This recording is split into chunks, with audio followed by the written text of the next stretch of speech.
बुद्ध जो है मेरी नज़र में वो एक जर्नलिस्ट की भूमिका में भी है।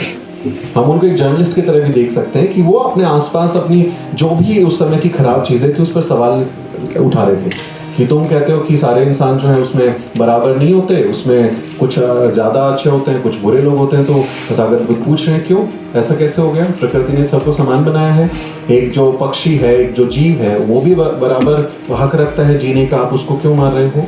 तो सवाल उठाने का काम हमारे लोग कर रहे थे भेदभाव के खिलाफ। तो मेरी नज़र में तथागत बुद्ध जर्नलिस्ट हैं, संत रविदास वो सवाल उठा रहे हैं, वो सवाल उठाने का काम कर रहे हैं अपने दौर में कि ये जो जाति की बीमारी है वो पूरे इंसानियत को खत्म कर देगी, और जब तक जाति है तब तक जो लोग हैं वो इंसान बन ही नहीं पाएंगे।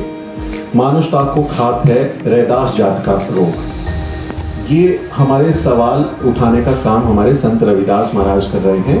मेरी नज़र में वो एक जर्नलिस्ट की भूमिका में भी हैं, वो सवाल उठा रहे हैं। संत कबीर जो तू बामन बामनी जाया आन बाट का है ना आया, जस्ट रेजिंग ए क्वेश्चन मार्क। अगर तुम ब्राह्मण हो और मैं जो है कथित तौर पे जो जिसको तुम शूद्र या अतिशूद्र दलित कहते हो, अगर मैं वो हूँ तो तुम उसी रास्ते से कैसे पैदा हो गए जिस रास्ते से मैं पैदा हुआ?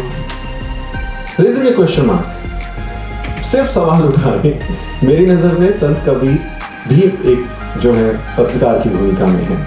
महात्मा फूले, हमारे अमन भाई ने जिक्र किया दीनबंधु अखबार, वो अखबार शुरू किया। ये हमारे फिलोसफिकल, इनको आप कह सकते हैं कि वो फिलोसफिकल पत्रकार हैं, और ये हमारे जो उस जमाने के जो आधुनिक जर्नलिज्म जिसको हम कह सकते हैं 20वीं शताब्दी का 19वीं शताब्दी का, इसमें जो प्रिंट के फॉर्म में जो चीज़ें आई, जिसमें मैगजीन्स आए, अखबार आए, पीरियोडिकल्स आए, पाक्षिक पत्रिकाएं निकलना शुरू हुई, तो आधुनिक फॉर्म ऑफ जर्नलिज्म में भी हमारे लोग पीछे नहीं थे, क्योंकि जर्नलिज्म और पत्रकारिता ये अपने समाज की आवाज़ उठाने का, उनके मसलों को दुनिया के सामने पेश करने का, और ओपिनियन मेकर बनने का, कि आप कैसा सोचेंगे, आपके जहन में कौन सी चीज़ आएगी, ये मीडिया का काम है, ये पत्रकारिता करने का काम है। तो इसकी अहमियत को हमारे लोग समझते थे। तो महात्मा फूले ने जो है दीनबंधु अखबार अपने साथी उनके साथ भालेराव के साथ मिलकर जो है शुरू किया उन्होंने, और वो चला 100 साल तक। तो हमारी जो महात्मा फूले हैं, राष्ट्रपिता ज्योतिबा फूले, वो पत्रकार की भूमिका में रहे। वो तो उसमें तो शरीक रहे, एडिटोरियल लिखे उन्होंने, उसको पब्लिश कराने में मदद की। तो आधुनिक फॉर्म ऑफ जो न्यू फॉर्म ऑफ जर्नलिज्म है उसमें भी हमारे लोग जर्नलिज्म का काम कर रहे हैं।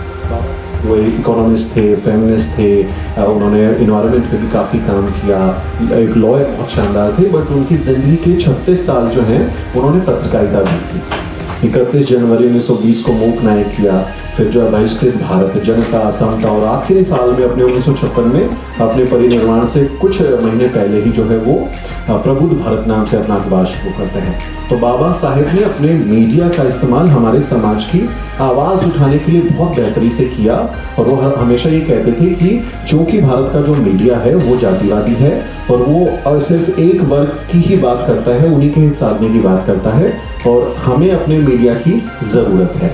जो बाल गंगाधर तिलक हैं उस समय वो केसरी नाम की एक पत्रिका चलाते थे, और बाबा साहेब डॉक्टर अम्बेडकर ने जब मूक नायक अखबार शुरू किया तो उनको उस पत्रिका में विज्ञापन छापने के लिए एक लेटर लिखा, और उसके साथ पेमेंट भी दिया कि जो आपके पत्रिका में इसका विज्ञापन आएगा उसका कितना पैसा है वो भी हम दे रहे हैं, हमारा विज्ञापन छाप दीजिए कि मूक नायक शुरू हो रहा है।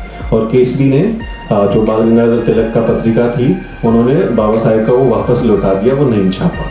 तो जो हमारा विज्ञापन पैसे दे के भी नहीं छाप रहा, वो हमारी खबर कैसे छापेगा?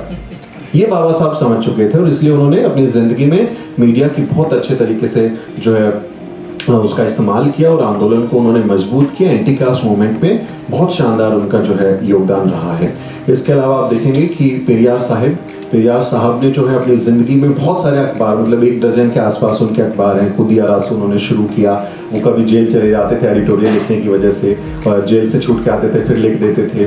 फिर उनको अरेस्ट करने के लिए लोग आ जाते थे।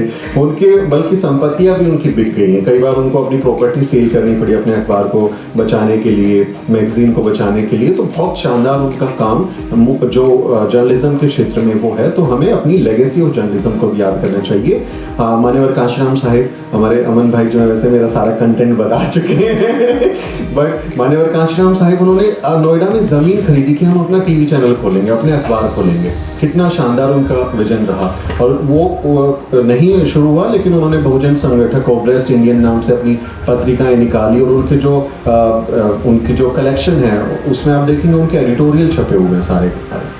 तो बहुत शानदार जर्नलिज्म उन्होंने अपने टाइम पे किया है। तो जब हम जर्नलिज्म की बात करेंगे तो हमसे कोई पूछे कि पत्रकारिता में आपकी प्रेरणा कौन है, तो मैं दीपक चौरसिया का नाम थोड़ा ही लूँगा मैं रूबिका लियाकत का नाम थोड़ा ही लूँगा, या मैं अमन चोपड़ा का, सुधीर चौधरी का, इनका नाम थोड़ा ही लूँगा। सब लोग मेरे बॉस रहे हैं, सबके साथ मैंने काम किया है।